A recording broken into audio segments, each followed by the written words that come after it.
Aujourd'hui, l'Ukraine a attaqué massivement pour la première fois le cosmodrome dans la région d'Arkhangelsk, en Russie, afin de contrecarrer les plans du Kremlin visant à déployer dans l'espace un analogue du système Starlink. De plus, dans la nuit du 24 août, un incendie s'est déclaré dans le parc industriel de Tyubé, au Daghestan, après des explosions. Le complexe d'entrepôt du marketplace Ozon, d'une superficie d'environ 130 000 m², a été touché.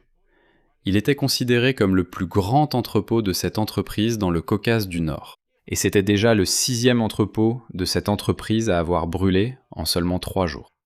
Les actions de la société Ozon ont immédiatement chuté de plus de 30%.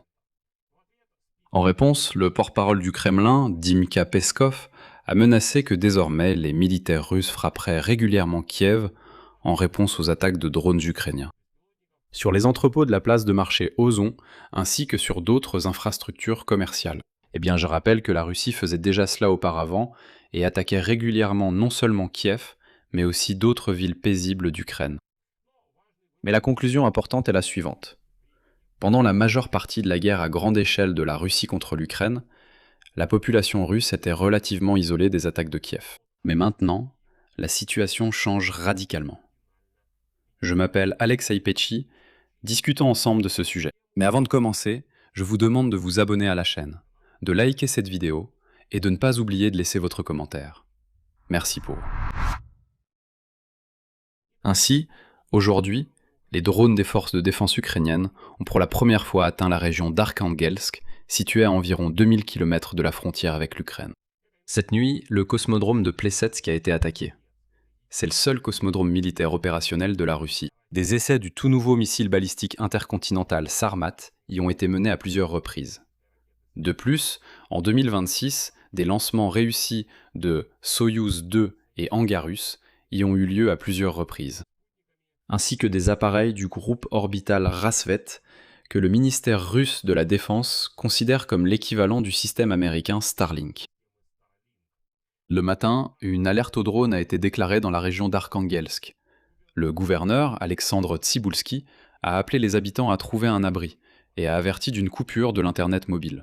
Il n'a finalement pas communiqué sur les conséquences de l'attaque, mais les chaînes de surveillance ont rapporté que quelque chose avait tout de même eu un impact. Mais malheureusement, il y a de mauvaises nouvelles.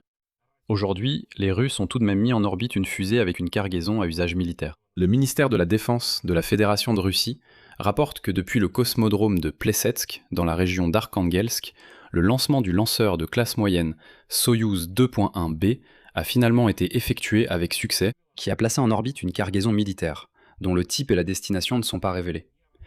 Mais il y a des soupçons que cette fusée met en orbite précisément des satellites du système Rassvet, c'est-à-dire un analogue de Starlink. Donc apparemment, cette fois-ci, malheureusement, il n'a pas été possible de faire échouer le lancement. En général, dernièrement, les forces armées ukrainiennes ont intensifié les frappes contre l'infrastructure spatiale russe. Je rappelle que le 15 août, le centre spatial Progress, dans la région de Samara, a été attaqué. C'est la seule entreprise d'assemblage en série des lanceurs Soyouz 2. Selon l'état-major ukrainien, le centre spatial fabrique également des engins spatiaux que l'armée russe utilise pour le renseignement. Des images satellites ont montré la destruction de l'atelier 106A, où la production a lieu. Les Soyouz sont fabriqués dans des conditions de haute pureté, ce qui implique des exigences particulières, notamment le contrôle de la pression, le maintien d'un microclimat et la stérilité. La restauration de l'atelier pourrait prendre plusieurs mois. De plus, dans la nuit du 24 août, les forces armées ukrainiennes ont frappé l'entreprise militaire Kombina Kamensky dans la région de Rostov. L'état-major général des forces armées ukrainiennes en informe également. Le combinat de Kamensky appartient à la société d'État Rostec et se spécialise dans la production de propergol solide, de poudre et d'explosifs. L'entreprise produit des composants pour les munitions des systèmes de lance-roquettes multiples, Ouragan, Smerch et Tornado S, ainsi que pour les systèmes de missiles, y compris les systèmes de défense antiaérienne, S-300 et S-400, et les armements aériens. Dans le cadre de la coopération, l'usine fournit des charges à propergol solide pour les moteurs des missiles balistiques Iskander-M. Dans le même temps, dans la nuit du 24 août, dans le district de Kuntor-Kalinsky, au Daghestan, Un incendie s'est déclaré sur le territoire du parc industriel Tube après des explosions. Le complexe d'entrepôt de la plateforme Ozon, d'une superficie d'environ 130 000 m², a été touché. Il était considéré comme le plus grand entrepôt de la société dans le Caucase du Nord.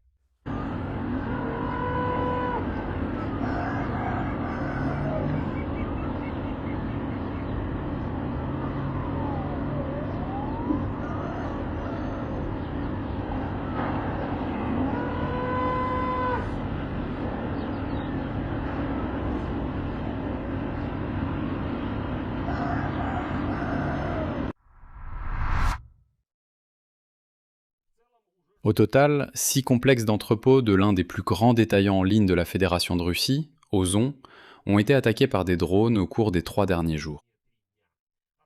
Les attaques ont suivi celles qui visaient les entrepôts de Wildberries depuis la mi-juillet. Ce week-end, les entrepôts d'Ozon, à Samara et à Orenbourg, ont été touchés. Mais lundi, la société a signalé une attaque contre un centre logistique dans la banlieue de Krasnodar, dans le village d'Enem, où un important incendie s'est déclaré.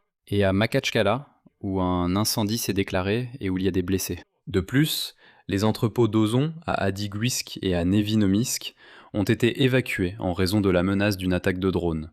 Mais les sites eux-mêmes et les marchandises à l'intérieur n'ont pas été endommagés.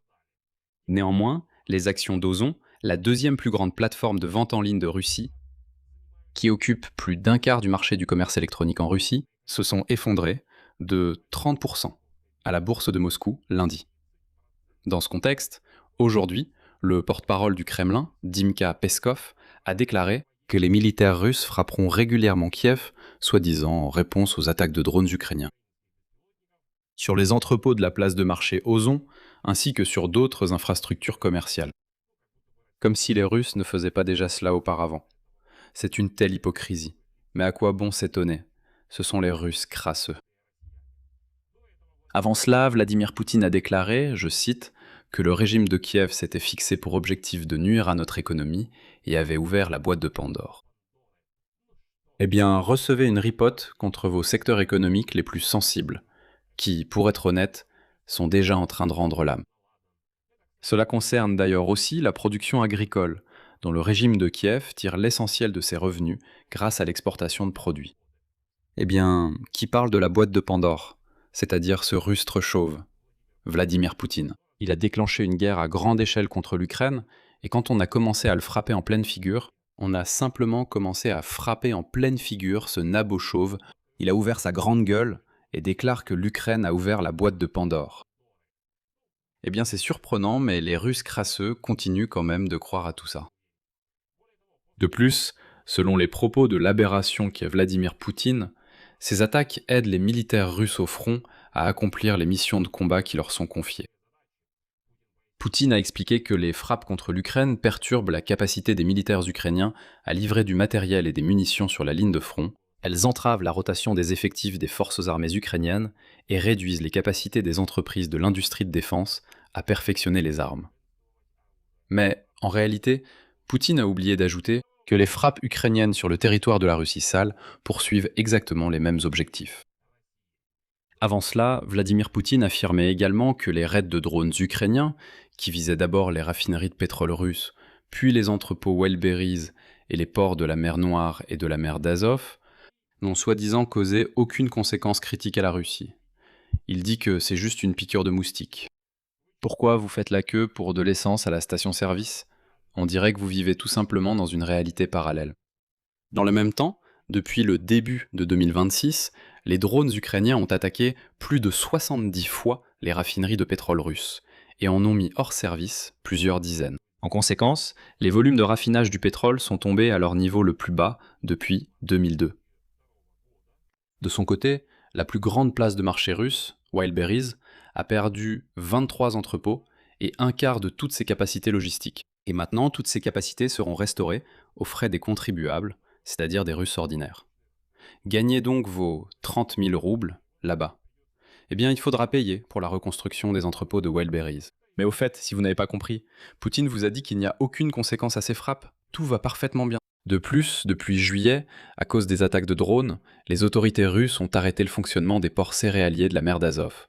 Et en août, Les expéditions se sont arrêtées dans tous les terminaux céréaliers de Novorossiysk. Cela a paralysé l'exportation de céréales, dont 90% passaient par le bassin de la mer d'Azov et de la mer Noire. Et à la fin du mois d'août, des drones ukrainiens ont commencé à attaquer les entrepôts de la deuxième plus grande place de marché de Russie, Ozon. Et comme nous l'avons déjà constaté, au cours des 3 derniers jours, au moins 6 d'entre eux ont été frappés. Mais surtout, ne vous trompez pas. Selon les dires de Poutine, il n'y a en réalité aucune conséquence des frappes ukrainiennes sur la Russie. Je mets ici des points de suspension, donnez votre avis, écrivez vos conclusions dans les commentaires sous cette vidéo. Abonnez-vous à la chaîne, cliquez sur la cloche et n'oubliez pas de mettre un like. C'est tout pour aujourd'hui, prenez soin de vous, au revoir à tous.